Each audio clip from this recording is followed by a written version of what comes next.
Hey, welcome back. I'm Ariana, and before you get started with the video, make sure to subscribe, comment below what kind of video you would like to see in the future, make sure to turn on notifications bell so you don't miss any videos, and smash the thumbs up button. So let's get started now.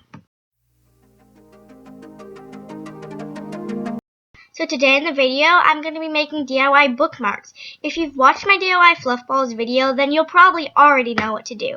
All I'm going to be doing is doing that, except with a longer string. So watch this video till the end so you can get the final results, and they look pretty cute, so I'm very glad that they actually worked out. So first, all you need is some yarn, untangled yarn. So I have it right here. You're going to wrap it around your hand like a regular fluff ball. And there we go. Sorry, I've untangled it. So I have it about that big. It's kind of suffocating my hand, so I'm going to cut it. But don't cut it all the way up to your hand because then it's not going to work as a bookmark. So I'm going to cut it about how long the page is. So I have it right here. I'm going to take it off my hand. That is possible. Hopefully it is. And then I'm going to tie a knot around it like this. So after I'm done tying it, I'm going to cut these loops right here. I'm just doing it kind of one by one to show you guys. So I'm going to cut these now. And then I have one side of my puffball done. I can trim it up, and you can trim it up as desired if you like it straight or if you like it curved or whatever you want. So I trimmed it up.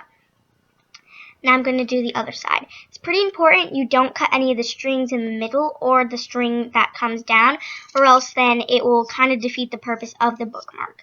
So make sure to cut all of them. So sometimes they don't end up straight, so I'm going to just make them straight so that they actually match with the other side, because this doesn't make sense if they don't. Then there you go. It kind of looks like a mini bow, so I'm going to puff it up, and there it is. So make sure you tied it pretty well or else it will rip up, and make sure younger siblings don't get it or else they could rip the yarn out, which is not good. So I'm going to make another one of these and show you the final results in 3, 2, 1. So here are the final results. I'm very proud of them, and I really hope you enjoyed this video. Make sure to smash that thumbs up button if you liked them, and make sure you can share this so that other people can be able to see and do these DIYs.